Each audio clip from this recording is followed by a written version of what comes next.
Coach, difficult game as you expected. What was missing tonight?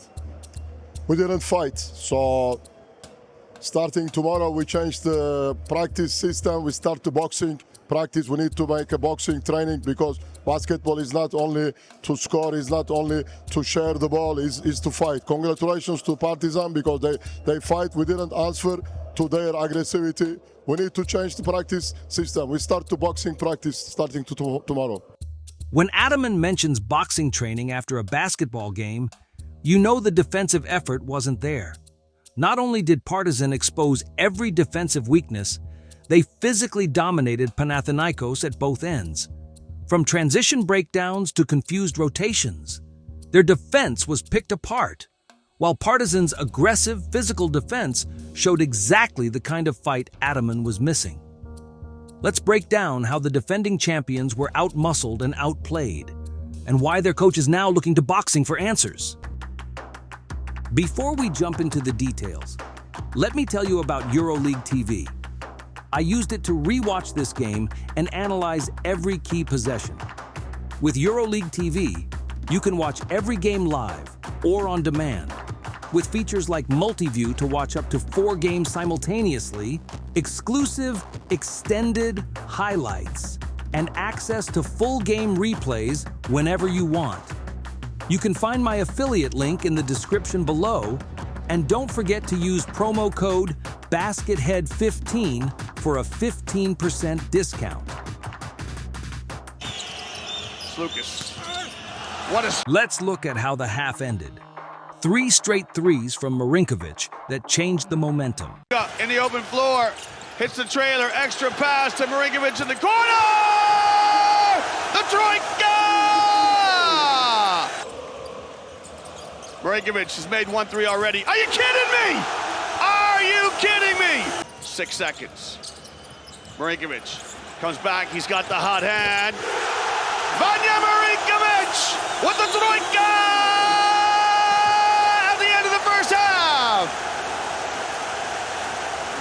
Let's rewind and break down each one. First shot. Partizan catches Panathinaikos in defensive transition, exposing a season-long weakness. They rank at the bottom of EuroLeague in transition defense. Second 3. Nunn late on his closeout, giving Marinkovic too much space. Third one. Osman tries to deny him, but Marinkovic reads it perfectly. Back cuts and finds space for the long-range bomb. After those Marinkovic threes closed the half, let's rewind to something even more impressive. How Partizan held one of EuroLeague's top offenses to just 12 points in the third quarter. Feels like deja vu from last week's game against Olympiacos, where they limited the Reds to 13 points in the fourth quarter. If you haven't seen that breakdown yet, check out the link in the top right corner.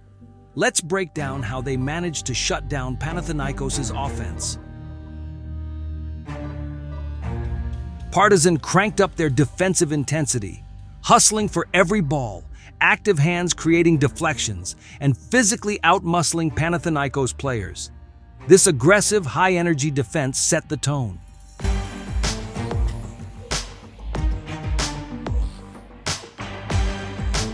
While Partizan's aggressive defense didn't force many turnovers, look at what it did to Panathinaikos' shooting efficiency. After posting a 69.3% true shooting and 66.7% effective field goal percentage in the first half, those numbers crashed to 35.3% across both metrics in the third quarter. That's a remarkable defensive achievement against one of EuroLeague's top offensive teams.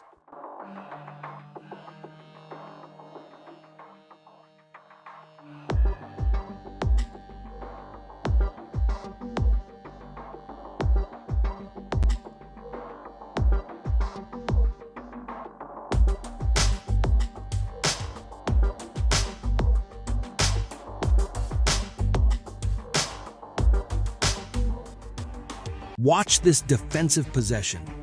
Partizan switches everything, with Brown ending up on Lesort, but fronting him to deny the post entry. The ball gets stuck in Sluka's hands, and as he tries to beat the shot clock, Jones comes up with the block.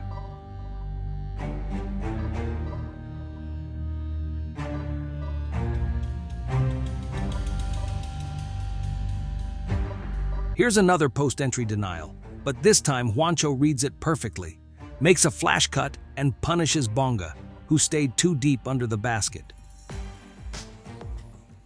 Let's look at Panathinaikos' transition defense. Again. At this point, it's honestly mind-boggling that a EuroLeague team, let alone the defending champions, keeps having these same basic defensive breakdowns months into the season. Look at this early offense from Partizan. Jones getting screens near half-court and attacking straight to the rim. This isn't some surprise action. It's a set they run frequently, something teams should be ready to defend against.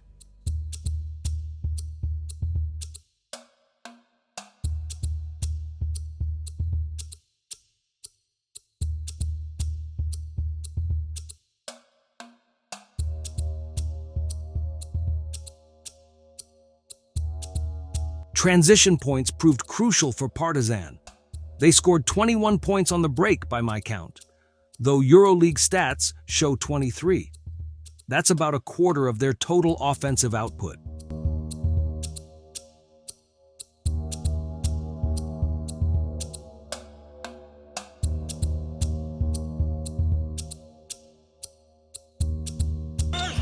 What a strip by Tyreek Jones.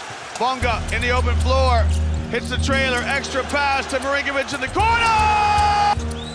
What appears to be a rolled ankle, then it's a turnover. Petru turns the corner, dispossessed. Oh, what a great pass from Brown! But what happened when teams had to play in the half-court? Let's take a look at how Partizan managed to break down the defending champions' defense. Partizan scored off a screen on an inbounds play against Lorenzo Brown. To be honest, I expected to see more off-screen actions, given Panathinaikos' struggles defending these situations. They did manage to find points through different cuts, though, like this flash cut from Davies, plus those two incredible three-pointers from Marinkovic. But Partizan's main method of attacking Panathinaikos came through ball screens, targeting their guards. Whether it was direct attacks off the ball screen or taking advantage of the domino effect from Panathinaikos' poor defensive rotations.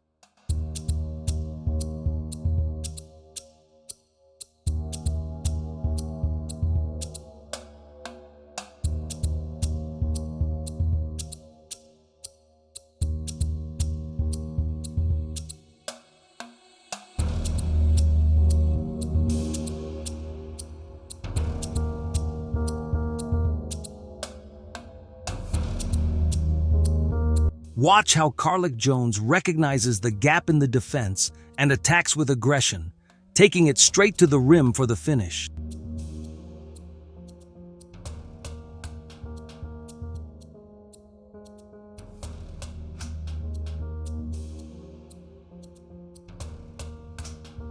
Partizan is also ready to exploit Panathinaikos' hedge-out defense by punishing the tagger, especially when Brown is spotted on the weak side.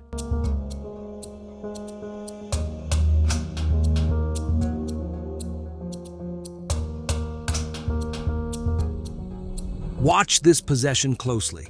It starts with a side pick and pop between Marinkovic and Bonga. Petru and Nunn both stay with Marinkovic, leaving Bonga wide open. Mitoglou has to rotate late and ends up fouling on the three-point attempt.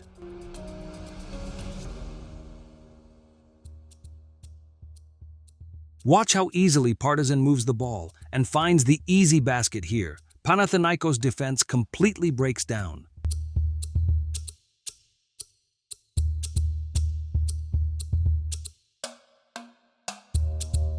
Partizan keeps rolling with their fourth straight win, making everyone take notice in EuroLeague.